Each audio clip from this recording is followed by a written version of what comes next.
Hi, this is our homework helper here for section 4.1. I've chose the last two problems in this section to go over. I think they give people the most trouble. In number 13, you got to really pay attention to the difference between what an absolute maximum and minimum is and what a relative maximum and minimum is.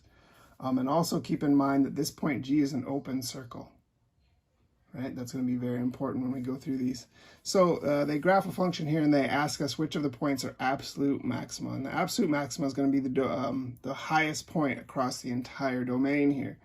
So what is the highest point? It's kind of a trick question here. It kind of looks like G is, but remember that open circle means there is no point G, and you can keep getting closer and closer and closer to G. So in other words, let's say that I picked a point here and its height was 2.1. Well, you could tell me, well, 2.11 is going to be on there. And no matter where G is, we could keep getting closer and closer and closer to G.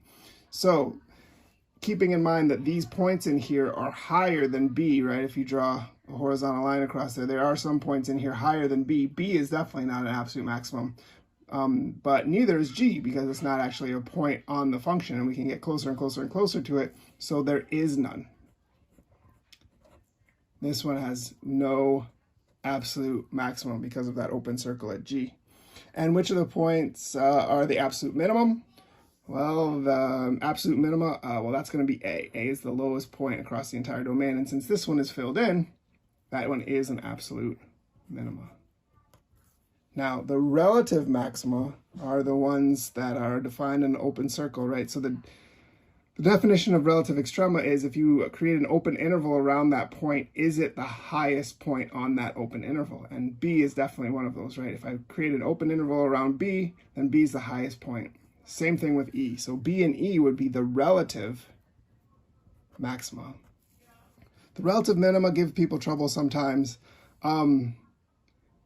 It's possible for a point to be an absolute extreme and also be a relative extreme. It could be both.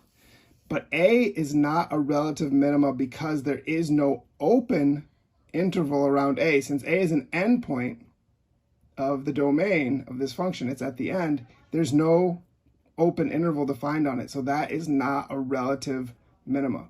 Now, if it had some points going back up again, sort of like D does, if this wasn't an endpoint, then A would also be a relative minima, but it's not in this case because it's that endpoint. There's no open interval defined around A because there's nothing to the left. But D and F are definitely relative minima. And then which of the points are neither maxima or minima? Well, this is kind of just a process of elimination, right? All the ones that we have not listed yet are going to fit that. So G is neither, and A is also neither one. Right? Oh, and don't forget about C, right? C is not an absolute maxima or a minima. Oh, sorry, shouldn't have put A there, right? A was an absolute, is the absolute minima. So it is a minimum at A, but C definitely is not a maximum or a minimum. I hope that helps clear that up a little bit.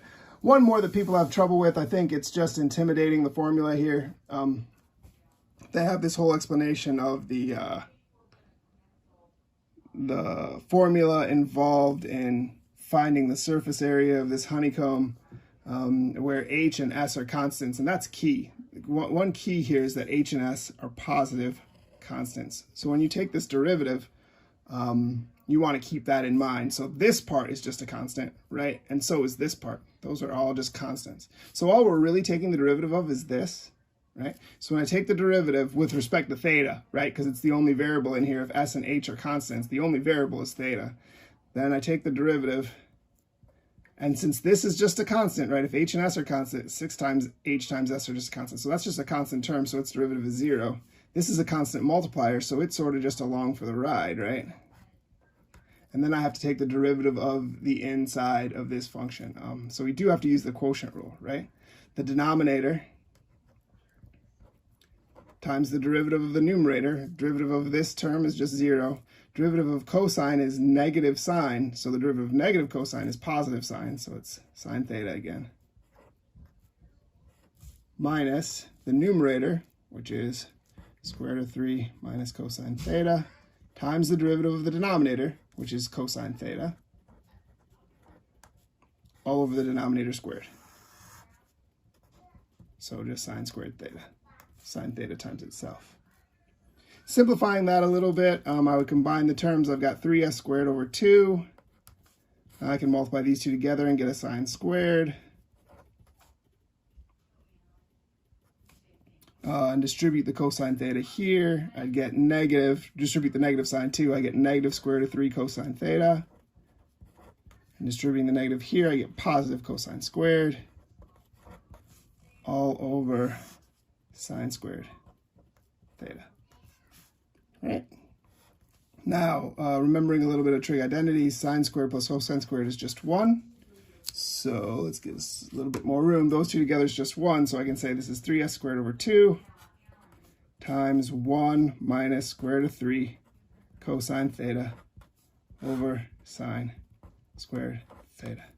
Now the idea here is that this maximum is going to occur when the slope is equal to 0, right? So if you think about where maxima and minima can occur, they occur at where the derivative doesn't exist and where the derivative is equal to 0. So this derivative is going to be equal to 0 when the numerator is equal to 0, and this derivative is not going to exist when the denominator is equal to 0. Well, the denominator is equal to 0 outside of the domain that they give for the problem. Okay, so that one doesn't matter, but we're going to set the numerator equal to 0.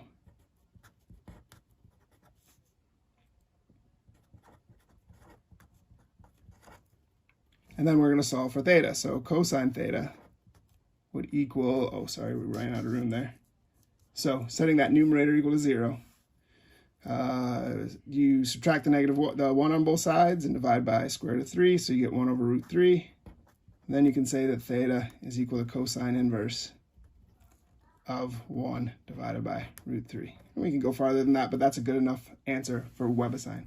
So that's the process of doing that. I think people just don't like looking at that formula. It looks a little complicated. So I hope going over those two problems with you at the end of this section help you complete the assignment. And as always, email me if you have any questions.